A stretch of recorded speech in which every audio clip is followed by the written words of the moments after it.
Olá, meu nome é Bárbara e vamos à palavra de Deus. Vamos ver qual riqueza escondida ela nos trará à luz neste dia, amém? Mas antes vamos fazer uma oração para que Deus ele possa estar pedindo para que Deus ele possa estar falando ao nosso coração e nos trazendo a revelação da palavra dele. Feche seus olhos. Pai, em nome de Jesus, nós entramos em Tua presença neste momento para pedir, fala conosco, Pai. Queremos ouvir a Tua voz, que seja tão somente o Senhor falando ao nosso coração, o Teu Espírito Santo. Ministra, Pai, ao nosso coração, pois queremos ouvir a Tua voz. Temos sede e fome de Ti, Senhor. Venha, Pai, trazer a revelação da Tua palavra ao nosso coração nesse dia. Abre o nosso entendimento, Pai. Dá-nos sabedoria para entendermos aquilo que o Senhor tem para nos revelar neste dia. Em nome de Jesus, amém. A palavra que eu tenho para compartilhar com vocês está em Mateus, capítulo de número 5. Diz assim: Vendo as multidões, Jesus subiu ao monte e se assentou. Seus discípulos aproximaram-se dele e ele começou a ensiná-los, dizendo: Bem-aventurados, ou felizes, né? Bem-aventurado significa feliz. Os pobres em espírito, pois deles é o reino dos céus. Esse é o sermão da montanha, né? Que fala sobre as bem-aventuranças, né? Aqueles que são felizes, né? É um sermão bem conhecido do Senhor Jesus. Bem-aventurados os pobres em espírito, pois deles é o reino dos céus. O que é uma pessoa pobre em espírito? Hoje em dia até caiu numa coisa meio pejorativa, né? Você falar que uma pessoa é pobre de espírito, né? Seria uma pessoa ruim, né? Mas aqui não se refere a isso, se refere àquela pessoa que é pobre de Deus, vamos dizer assim, sabe? Porque é aquela pessoa que ela entende que ela precisa de Deus, e não aquela pessoa que diz que não precisa de Deus, sabe? É aquela pessoa que se reconhece necessitada de Deus. Aí ela vai ser feliz, por quê? Porque ela vai alcançar, então, o reino dos céus.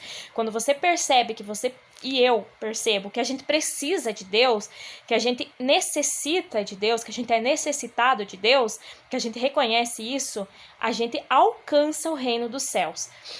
Bem-aventurados os que choram, pois serão consolados. Na Bíblia diz que quando a gente chora para Deus, né, quando a gente vai fazer uma oração e a gente chora, a palavra de Deus diz que ele recolhe as nossas lágrimas em odres lá no céu, né? E ele tem cada oração que a gente fez lá no céu. Se você vê lá em Apocalipse, eu estava lendo esses dias, a palavra de Deus vai falar que mais para frente os anjos vão pegar as taças de incenso das orações dos santos, ou seja, né, as nossas orações elas estão diante de Deus, Ele está guardando as nossas orações. Eu ouvi uma pregadora falar, no céu não tem lixão de oração, né? Ou seja, quando você faz uma oração, não vai pro lixo, né? Não acabou aquela oração. Você fez ela tá feita e fica lá diante de Deus, né? E a palavra de Deus diz, então, que bem-aventurados os que choram para Deus, né? Às vezes, quando a gente tá mal, a gente procura alguém para desabafar, para chorar. E não tô dizendo que seja errado, né? Porque Deus, ele criou o ser humano, duas pessoas, exatamente uma para ajudar a outra, né? Ele criou Adão e depois ele mesmo falou, né? Não é bom que o homem esteja só. E aí ele foi e criou Eva, né? Porque ele sabia que o Adão precisava de um ser humano como ele, além de ter Deus, né? Eu até vejo uma pregadora, essa mesma pregadora que falou sobre do céu não ter lixão de oração, né? Ela explica assim, imagina que é um lugar perfeito, né? É o Jardim do Éden, a gente tá falando do lugar mais perfeito que existiu, né? Aí tá lá Adão, sem preocupação nenhuma, não trabalhava, né? Não como hoje em dia a gente trabalha, né? E só nomeava os animais e todos os dias, na viração do dia, ele conversava com Deus. Então, como diz ela assim, pode uma pessoa que está no Jardim do Éden, que conversa com Deus todos os dias, tem comunhão com Deus, ter falta de algo, né? Mas Deus disse isso, que não era bom que ele estivesse só, porque Deus sabia que existia algo no ser humano, que ele criou o ser humano desse jeito, que só seria suprido com outro ser humano, né? Então, com contato com outro ser humano, porque Deus fez a gente assim já, entendeu? Para que a gente não vivesse sozinho, mas sim em comunhão, né? E aí, Às vezes a gente procura uma pessoa, né, para desabafar e tudo, mas antes de tudo, é bom que a gente procure a Deus pra gente desabafar, sabe? Pega, você não tá se sentindo bem, acontece, é normal, né? Então vai, dobra seu joelho, que nem diz a palavra de Deus, no seu quarto, né? Vai lá, fecha a porta do quarto, fala com Deus, Deus, hoje eu não tô me sentindo bem, eu tô me sentindo assim, assim e tal. Explica pra Deus o que você tá sentindo, fala com Ele, abre o coração pra Ele, né? Porque os que choram serão consolados, como diz a palavra de Deus, né? Então, se você chorar pra Deus, é muito melhor que Deus não vai fazer fofoca, né? Porque às vezes você confia numa pessoa e aí depois você descobre que a pessoa espalhou pra todo mundo aquilo que você falou só pra ela, né? Porque o ser humano é falho. Mas com Deus não tem isso, né? Ele não vai fazer fofoca com ninguém nem nada, pelo contrário. E ele vai resolver o problema, né? Ele é a solução dos nossos problemas. Então, e a palavra de Deus diz, né? Eleva os meus olhos para os montes. De onde virá o meu socorro? O meu socorro, ele vem do Senhor que fez os céus e a terra. Ele é o nosso socorro. E a palavra de Deus também diz socorro bem presente no tempo de angústia e tribulação, né? Então, é isso. E continuando. Bem-aventurados os humildes, pois eles receberão a terra por herança. A palavra de Deus, ela diz, né, que o orgulho, ele precede a queda. Então, quando a pessoa ela começa a ficar orgulhosa e tirar Deus do centro da vida dela, dizendo que ela conseguiu aquilo... Já ouviu aquelas pessoas que dizem assim, que graças a Deus nada, graças a mim que trabalhei, me esforcei e consegui, né? Tem que tomar muito cuidado, porque o orgulho ele precede a queda. Depois que uma pessoa se orgulha, logo em seguida ela cai, porque Deus ele diz que ele resiste aos soberbos, né? Então, temos que tomar cuidado para que não entre orgulho no nosso coração, porque isso não agrada a Deus. Até essa pregadora que eu citei antes, né? Ela fala assim que até o filho ele deu, mas a glória dele ele não divide com ninguém, né? Continuando, ciclo 6. Bem-aventurados os que têm fome e sede de justiça. Justiça é a palavra de Deus, né? Pois serão satisfeitos. Ou seja, quem tem fome e sede da palavra de Deus. Porque quem tem aquela vontade, aquele desejo de pôr em prática a palavra de Deus, né? De seguir realmente uma vida que agrada ao Senhor, né? Essas pessoas são felizes porque elas serão satisfeitas, né? Quando você tem desejo de aprender mais de Deus, a palavra de Deus diz, achegai-vos, pois, a Deus, e ele se achegará a vós. Quando ele percebe que esse desejo em nós é sincero, que a gente não está se aproximando dele com segundas intenções, vamos dizer assim, né? Ah, tô me aproximando de Deus só porque eu quero enriquecer, não sei o que lá, sabe? Não, quando você tem aquele desejo sincero de que você quer se aproximar de Deus porque você reconhece que ele é o único Deus existente e que você quer servi-lo mesmo, né? Aí, então, você será satisfeito, ele vai se apresentar a você. Por isso que a palavra de Deus diz, buscar-me-eis e me achareis quando me buscares de todo o vosso coração. Tem que ser de coração. Mais vale a gente fazer uma oração de 5 minutos de coração do que a gente ficar 1 hora lá enrolando, sabendo que a gente não queria estar ali. Deus, ele conhece o nosso coração melhor do que a gente. Então, se a gente dobrar o joelho ali de qualquer jeito, por obrigação, vamos dizer assim, ele vai perceber, ele vai saber, ele sabe a diferença de quando você tá lá porque você realmente quer estar na presença dele ou quando você está lá obrigado, sem vontade nenhuma, né? Então, ele conhece o nosso coração e ele só deixa, a condição se buscar de coração, vai achar. Então, nós precisamos se entregar a Deus realmente de coração.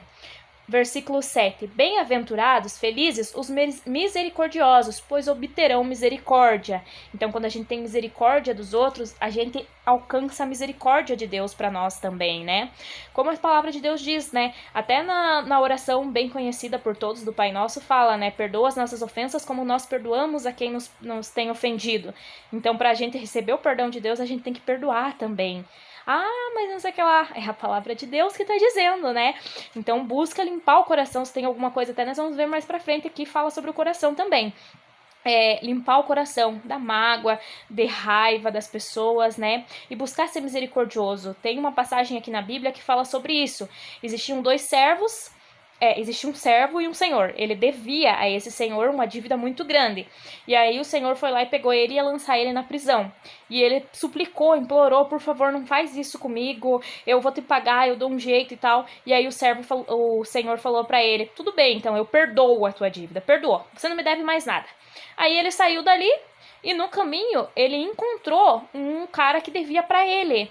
E aí esse cara que devia pra ele, ele parou esse cara com muita raiva e falou, me paga o que você me deve. E aí o cara fala assim pra ele, não, por favor, eu vou te pagar e tal, e tenha misericórdia de mim e tudo mais, e ele não tem misericórdia dessa pessoa, e ele pega e entrega ele lá pros guardas, né, pra ele ser preso, porque ele não perdoa a dívida do cara, e o cara não tinha condições de pagar ele naquele momento.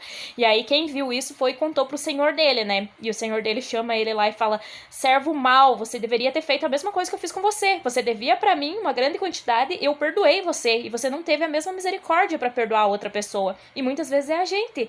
Quantas vezes a gente comete pecados na nossa vida, antes de conhecer o Senhor Jesus, vem pro Senhor Jesus, ele perdoa a gente, e aí a gente não perdoa os outros. Aí a gente até se colocar no lugar de Deus, quer ser mais do que Deus. Porque se Deus, que é Deus, sendo Deus, ele perdoa a gente, por que a gente, sendo ser humano menor que ele, não vai perdoar os outros também, né? Lembra aí de todas as coisas que você fez e Deus te perdoou. Como que você não vai perdoar outra pessoa, né? Eu sei que é difícil, não é uma coisa fácil, né? Perdão realmente é uma coisa muito difícil, mas é necessário, né? Continuando aqui, o próximo versículo fala disso, porque bem-aventurados os puros de coração, pois verão a Deus. Para ver a Deus, nós temos que ser puros de coração. E no nosso coração não pode haver espaço para mágoas, como diz a Bíblia, raiz de amargura, né? Não pode haver espaço para pecado escondido, não pode haver espaço para rancor, raiva, mágoa, nada disso. Nosso coração ele tem que ser limpo, tem que ser puro. Nós temos que ser transparentes, né? Temos que estar limpos diante de Deus, pois assim a gente vai ver a Deus, e só assim. Bem-aventurados os pacificadores, pois serão chamados filhos de Deus. Sabe aquela pessoa que a gente diz que coloca lenha na fogueira, que vê as outras brigando e vai lá e tipo, eu não deixava, falou isso de você e tal, e aumenta? Essas pessoas, elas terão complicações, elas não são chamadas filhos de Deus, e sim os que são pacificadores, né? Aqueles que levam a paz, né, de Deus. Nós devemos levar a paz do Senhor para as outras pessoas, né? E assim a gente vai ser chamado de filho de Deus, porque é isso que Deus faz. Ele nos dá paz. Paz, como diz a palavra dele, que excede todo o entendimento, né?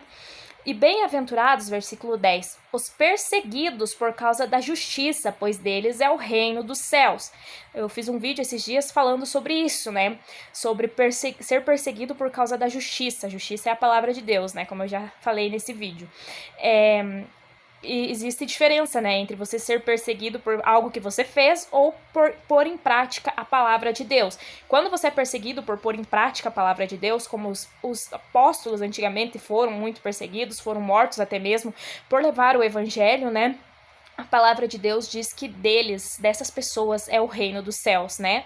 Então a gente tem que ficar feliz quando alguém vem e procura derrubar a gente porque a gente está fazendo aquilo que agrada a Deus, né? Ao invés de a gente ficar com raiva daquela pessoa, a gente deve orar por aquela pessoa, como Deus mesmo ensina na palavra dele, né? Jesus falou, orar pelos que vos perseguem, né?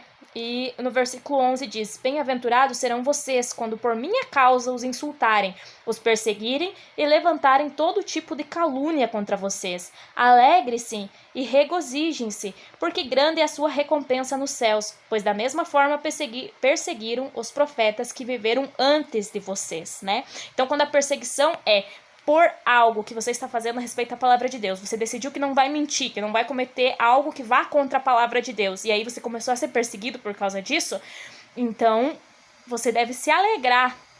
Não é fácil, né, quando a gente tá sendo perseguido, né, você se alegrar, porque você fica chateado, né, é normal do ser humano, a gente fica chateado, mas nós devemos entrar em oração e explicar para Deus, olha Deus, isso me chateou, mas eu peço pro Senhor limpar o meu coração, porque a tua palavra diz que os puros de coração verão ao Senhor, e eu quero o meu coração limpo, não quero nada disso no meu coração, né, buscar sempre o direcionamento de Deus para nossa vida, amém? Era essa a palavra que eu tinha para compartilhar com vocês hoje. Até o próximo vídeo, tchau!